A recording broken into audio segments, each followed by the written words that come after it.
Hello everyone and welcome to The Good Old Gamer, the YouTube channel where we cut through all of the marketing BS and take a look at all the latest and greatest gaming technologies and old technologies to figure out what makes the most sense for you. So obviously today's a big video for a lot of you guys. The RTX 3070 reviews are now live. Most of you are looking at getting a new graphics card below $500. And coming in at $499, this is going to be a very appealing upgrade to all of you guys out there.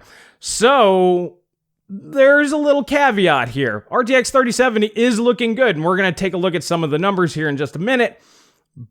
But there's that big elephant in the room, which is, can you actually get one? There's also another elephant in the room, which is AMD's RDNA 2 RX 6000 series, which is being revealed tomorrow.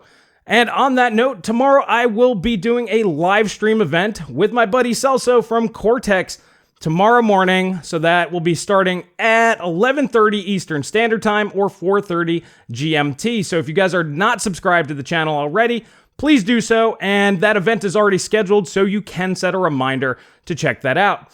Now, tomorrow we're not doing just one, but two live streams tomorrow. RDNA 2 is a big one. Big Navi's been hyped up for a long time.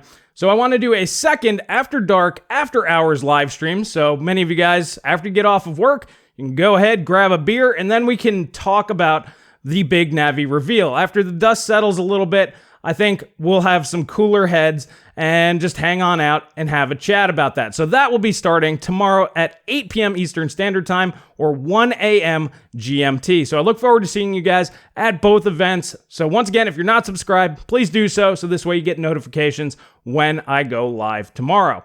So if tomorrow's stuff isn't big enough for you, let's go ahead and finish up with today's RTX 3070 reviews. We're going to jump over to TechSpot. Steve Walton's numbers. You guys know that I trust his numbers above all others. He's about as impartial as you're going to get in this industry. And the numbers here really aren't overly exciting. I mean, they're great. They're exactly what NVIDIA said that we would get. Essentially, RTX 2080 Ti performance now coming in at $499. That's fantastic. No surprises here. Unlike with what they did with the RTX 3080 with their 2 times faster RTX 2080 marketing, this time around it looks like NVIDIA was shooting straight with us. Obviously, if this card did not hit RTX 2080 Ti-ish levels, give or take a few percent, I mean, you got to be a little generous there. Obviously, everybody would be up in arms. So it's good to see that they actually hit that. And the card does come in at a pretty good reduction of power over the 2080 Ti. So you do get some advances there as well. This allows them to make much smaller GPUs. You can fit them in smaller form factors and things like that. So overall, I'm pretty happy with the performance that we're seeing out of the RTX 3070. But once again, as I mentioned, the big elephant in the room is, since most of you guys, or many of you are going to be interested in buying this card, can you actually get one? And this is where things get really bad. Everything that I'm hearing is stock levels will be just as bad as the RTX 3080, which you still can't get over a month later. So does it really matter that this thing is a great value? And that's really the crux of this whole issue. Yes, it's a good card. Yes, it's got a good MSRP, but if nobody can buy it, does it really matter? Reviewers such as Linus are even joking about this in their reviews. He doesn't know how stock levels are going to go because they're not completely out yet. But even he just assumes at this point that this is essentially going to be a paper launch, and you're going to be very, very lucky to get your hands on one of these before the end of the year, if not longer. So at this point in time, it's almost like in the future, you can buy this card at this price and you'll get this kind of performance. The downside to that is tomorrow AMD's going to say, hey, we got this thing right here. And if they have availability, why wouldn't you just buy that? So to me, it seems like NVIDIA has put themselves in a really bad position here. AMD, all they have to do is have something reasonably competitive. And from everything we're starting to see now, looks like it might be extremely competitive, maybe even superior performance at lower prices with potentially more VRAM. It's going to be very interesting, to say the very least. And that's why I wanted to do 2 live streams tomorrow, because there's going to be a lot to talk about. And of course, the hype train's going to be chugging along once we're watching the event. I want a few hours to cool down, and then we'll be able to assess that situation more fully tomorrow evening. But as I said, the RTX 3070, does it even count? I guess that's really the best way to put it. If you can't buy them, if you can't get them, and they're not available at the price point set by NVIDIA, I mean, should we even factor that into consideration? We might be having the same conversation about RDNA 2 here in just a couple of weeks whenever it officially launches, but we don't know. We do know that NVIDIA with Ampere are having some mega supply issues, and the whole we need to push it back a few weeks, right around the time that AMD's reveal is to get more stock out there. Like I said, from everything I'm hearing, that doesn't appear to be the case. This is just a marketing ploy by NVIDIA. Linus actually did a really good review, and he called him out on a lot of this stuff. The other shady thing that he really picked up on that I didn't even really consider is the way that NVIDIA is now treating their AIB partners. Their reviews go out today for their 3070, their reference model or Founders Edition or whatever the heck they want to call it. So those go out today, and then they're going to get more reviews from the AIBs a couple of days later.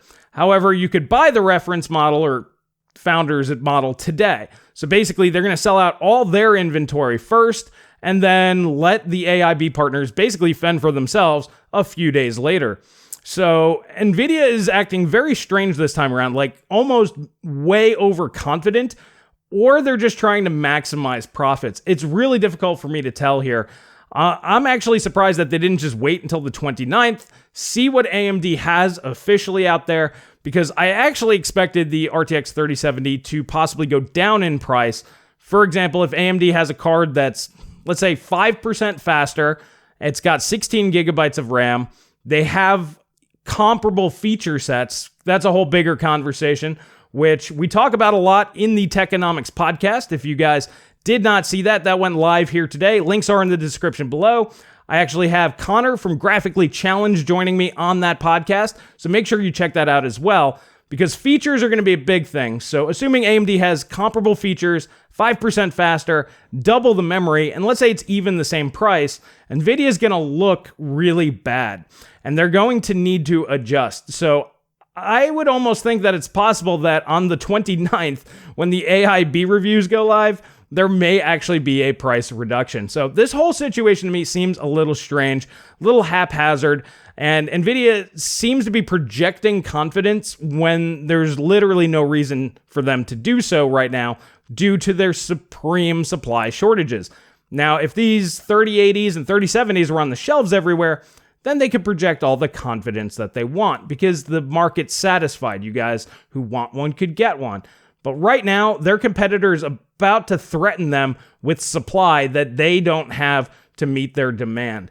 And I don't know. I just don't see the reason why NVIDIA is acting so confident right now. Maybe it's just for shareholders, but at the end of the day, anybody who wants a 3070, you should just wait until tomorrow anyway, see what other options are available, because it's possible AMD might have some features that NVIDIA does not have, and maybe that's really important to you. So waiting 24 hours makes a lot of sense to me. But those are just my thoughts. I want to hear what you guys think. To me, in a vacuum where we're basically comparing the 3000 series to the 2000 series and the RX 5000 series, yes, this is a great card. It costs the same amount as a 2070 Super and gives you 2080 Ti performance. That's great. Like I said, to me, the big caveat is tomorrow we figure out what the landscape will actually look like. So I don't know how this is going to pan out, but I want to hear your thoughts on how this is all going to go. And once again, of course, if you want to join the live streams, please subscribe to the channel. Like I said, set the notification. I already have that up and out there, so you can go to The Good Old Gamer, YouTube/The Good Old Gamer. It should be there, and you can hit set reminder, and YouTube will remind you when we go live. And if you want more content here today, please click the link in the description for the Techonomics podcast. That's the podcast that Paul from NAF and I run. This time, he's busy building NAF HQ, so I had Connor from Graphically Challenged join me. Really great conversation. It was a really long conversation because it was the first time that we've really ever spoken, but we go into a lot of really interesting topics in that one. So Techonomics podcast number 4, live now. You can check that out here today while you're waiting for the big Navi reveal. Well, alrighty guys, that's all I have for you here today, and I will catch you guys in the next video.